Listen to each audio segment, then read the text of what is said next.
Today on Investigate TV Plus, guardrails are designed to keep you safe on the road. I'm Tisha Powell. And I'm Lee Zurich, but our investigation reveals the very thing meant to protect us can kill. Who would have thought that the freaking guardrail would do something like this? Plus, one father's deeply personal mission to expose dangerous guardrails across the country. I've looked at probably 100,000 miles of road, every state in the United States. How many of those states have you found no problems with guardrails? Every single one had problems. And more drivers are losing their cool on the road. What's behind a rise in road rage and why it's getting more violent. Good workout today. Then, these seniors aren't taking retirement sitting down. So our goal is to make it to where people stay independent. The Unique Fitness Center giving people 55 and older a workout for their body and soul. In-depth stories that inform and inspire. You're watching Investigate TV Plus. Guardrails are meant to protect drivers from hitting something dangerous on the road, but sometimes the guardrails are that danger. Lack of maintenance, improper installation, and outdated guardrails are just some of the reasons they can be unsafe. It's why one man has devoted his life to raising awareness through social media to keep these dangers off the road and save lives. Reporter Kristin Crowley introduces us to Steve Eimers, known as the Guardrail Guy. It's Steve, the Guardrail Guy. At first, his videos seem lighthearted. I'm in rural Alabama. I am in northeast Pennsylvania. Well, welcome to Ripley, New York. But Steve Eimers is on a mission. The second rail here is completely wrong. Wow, there's a ton of ugly in this rail. Searching for dangers hidden in plain sight. Just know that's a weak post. His YouTube page has more than 60 million views. What are the achievements that you are most proud of that you've accomplished? When I got 10,000 guardrails replaced, I know that's probably saved a lot of lives. New York, Tennessee, Pennsylvania, departments of transportation all over the country have removed or replaced dangerous guardrails thanks to Steve's warnings. But Steve has no engineering background. For years, he's studied guardrails and connected with top engineers in the field to become a self-educated expert. He says he uses that knowledge to save lives, motivated by the one life he couldn't save. How much did you know about guardrails 10 years ago? I knew nothing. But then a guardrail went through my daughter's head. Hannah was 17 years old. In 2016, she was driving home with a friend on a Tennessee highway when she veered off the road straight into a guardrail. My daughter was eviscerated. The girl beside her was sitting in my living room that evening without a scratch on her body. Steve can't talk specifics about Hannah's case. It's settled out of court, and he signed a non-disclosure agreement. But since her death, he's worked to prevent serious and deadly crashes like these. That's a bad wreck. He got ejected. Who would have thought that the freaking guardrail would do something like this? Steve says this Georgia crash involved what's known as a breakaway cable terminal, or BCT, a guardrail banned from installation on U.S. highways since 1995. This crash happened in 2020. The driver inside died. In many of the situations, we're talking about very old and obsolete equipment. We have blunt end terminals that have killed dozens. There's no requirement for states to remove outdated guardrails, but they're just part of the problem. These safety devices are highly engineered and their installation has to be precise. Steve says mistakes can keep guardrails from working like they're supposed to, locking up the system, turning them into spears. How many guardrail spearings have you seen?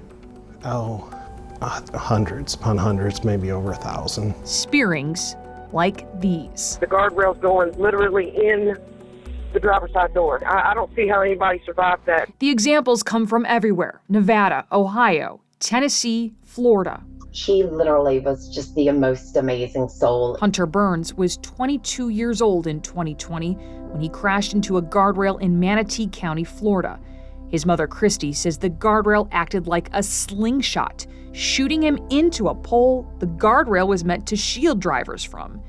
He died instantly. The undercarriage of his truck hit the pole, which immediately it exploded and burst into flames. One of the most negligent installations I have ever seen. Steve says after hearing about Hunter's crash, he couldn't believe what he found. There were multiple installation errors. There were field modifications. The second rail was upside down and backwards. And the problem, he says, is dangerous guardrails capable of killing people are not uncommon. I've looked at probably 100,000 miles of road across every state in the United States. How many of those states have you found no problems with guardrails? Everyone. Every single one had problems. We hit the road with Steve near Atlanta, Georgia, to see if he could show us any problem guardrails. Let's go look at that one. That one over there? Yeah, and see what it is. Okay. There's a good chance it's wrong. But it didn't take an expert to see the issues. There's no way that somebody's inspected these, and they're literally rotting apart. What's supposed to be solid wood posts, with the touch of a hand, turned to sawdust. Steve says it's clear no one has paid attention to this guardrail for years. It wasn't the only one neglected. This has clearly been damaged for quite a long time because you can see it's rusting, but also our post is completely, there's nowhere to be found. But we have a small little urban garden growing here. Guardrails in disrepair, he says, are potentially dangerous. On top of that, Steve says this guardrail is improperly installed. So it looks like these pieces go together, but they don't. Yeah. We have no standards on how we're going to teach these people how to install guardrails. Across the country, each state's Department of Transportation is in charge of installing and maintaining its guardrails, but there is no federal law requiring any training. That means the type of training and the frequency varies, if people have training at all. That is quite a tear in a guardrail. Steve is trying to put pressure on state and federal governments to change that, getting support from those watching his videos and those living his same loss. What do you think about the work that Steve is doing? I will tell you, I have never seen someone so devoted and care about so many people and their lives that he just wants to save other people. Save them like he wished someone would have saved Hannah. I wish it didn't take losing my daughter to figure out what I am. I'm pretty good at it. This is a problem, and nobody's saying anything. If I don't say something, more people will die. The Federal Highway Administration is the agency tasked with making sure our nation's roads are safe. It does not set any guidelines on who can install or repair guardrails and doesn't require those people to have any kind of special training. The FHWA declined our request to sit down on camera and talk about our nation's guardrail system or the calls for more inspections. Instead, it would only say each state is responsible for its own roads. Still ahead on Investigate TV Plus, we reveal another danger for drivers: road rage. What's behind the increase in dangerous driving and how you can help diffuse a situation before it gets violent. Plus, at this gym, you won't find any spring chickens. Which is a good thing. How a gym by seniors for seniors is lifting the bar when it comes to fitness.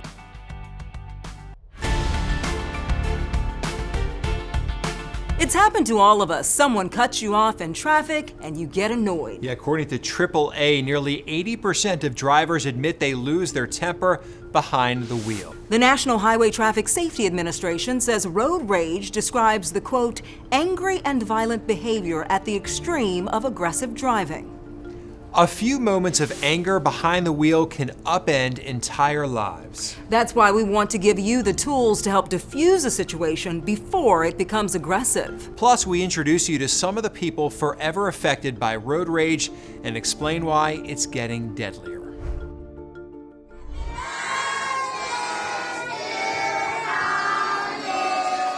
Surrounded by family and friends, Onyx Sands was all smiles on her 6th birthday. Her big gift, a trip to Florida. But just days after this celebration, I remember getting carried into the hospital. Onyx's world turned upside down. What happened before that? So when you guys were leaving the park, what did you do? The park? We got in the car. Yeah, and then what happened? I got shot in the back. It was very chaotic. My baby was laying on a table. She was bleeding. They were about to intubate her. I didn't know what was going on. I didn't know what had happened. On July 10th, 2023, Onyx's mother, China, says she was with her father and stepmother leaving a Louisville, Kentucky park in their SUV when 3 motorcycles started weaving through traffic. According to Louisville Metro Police, one of the motorcycle drivers shot at the vehicle. A bullet hit Onyx, severing her spine. It's unclear whether she will ever walk again. Can't walk, so that's why we're in the wheelchair. Until they fix my back. Well, Mommy didn't say that. But would it be able to fix it? Hopefully, in the future. Only in the future. Still smiling as she gets used to life in a wheelchair, but now the small things can be traumatizing for Onyx. Because I got shot in the back and I'm a little bit scared to get in the car. The shooting, Louisville Metro Police say, a result of road rage, an act of aggression boiling over across the country. Every Town for Gun Safety Research tracked road rage shootings between 2018 and 2022. It found over 4 years the number of people shot during an act of road rage rose 44%. If you have a gun, you feel powerful and like, don't mess with me. Aggression expert Brad Bushman from The Ohio State University calls it the weapons effect. Guns in and of themselves don't make people more violent, but if a gun is present, it dramatically increases the likelihood any situation involving conflict will become dangerous or even lethal. In 2017, Bushman studied the effects guns have on drivers. His research found just the presence of a firearm in the passenger seat made drivers more aggressive. More likely to tailgate, honk their horn. One participant even picked up the gun and tried to shoot another driver. Sylvia Rivera knows the effects of road rage all too well. My son was a good man, you know. He was powerful. He was a softy at heart, you know, and I miss him tremendously. Her son Ethan, a bus operator from Charlotte, North Carolina, shot and killed on February 11th, 2022. The incident captured on this surveillance video from the Charlotte Authority Transit System. You can see a black car passes the bus Ethan is driving, and then it slows down next to the bus door. Then you see Ethan interacts with the driver just moments before he's shot. I still don't understand why. Charlotte police called the act road rage, and the alleged shooter was arrested and charged with murder. Back in Louisville, Kentucky, this sound means Onyx gets to go home after more than a month in the hospital. Her doctor says her optimism was a key to success during her recovery. There are not many 6-year-olds like Onyx. She wakes up every day with a smile on her face, even when she's pretending not to be awake. In the meantime, Onyx will keep smiling, holding on to hope for the future. I'll be able to walk again. I know I will. I believe that I'll be able to walk again. Louisville Metro Police arrested 2 people in connection with the shooting that left Onyx unable to walk. AAA says you can defuse a situation with an aggressive driver before things get dangerous. When dealing with confrontation, it says to avoid eye contact, don't respond to aggression with aggression. If you feel unsafe, drive to a public place like a police station or a hospital. When you park, allow room so you can pull out safely if someone approaches you aggressively. Use your horn to attract attention, but remain locked in your car. And if you feel threatened, call 911. Still ahead on Investigate TV Plus, pack your parachute for a one-of-a-kind vacation. See this World War II era plane's transformation into an Airbnb. Plus, a place for seniors to get fit. This is all easy, subtle. It isn't affecting your joints and tendons and connective tissues. This unique take on a judgment-free gym.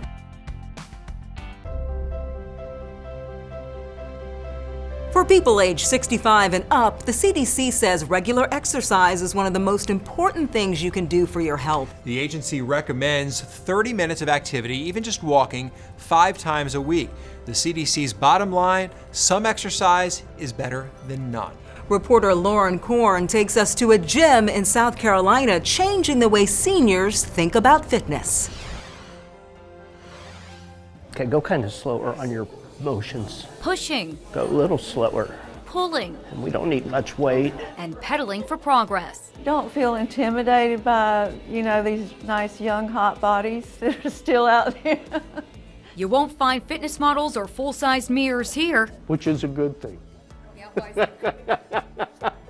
How you doing, Susie? Just Greg and Brenda Hoffman training their peers at push-pull. So Jim's gonna do 10 pushes. A one-of-a-kind gym founded by seniors for seniors. Because I've never stuck with anything like exercise programs for very long. So this is a record. Looks like you're about there today. Yeah, I'm getting there. Good. Susie Katusak is working to improve her strength and balance. We'll keep stepping. After suffering a stroke 6 months ago. They encourage you to go at your own pace. Keep challenging yourself, but you're not expected to kill yourself in here, For one thing, you're not lifting weights, which I think can be, if you're not done properly, they could be damaging, especially at my age. The fitness center, tucked in the back of a strip mall, plays nothing but oldies.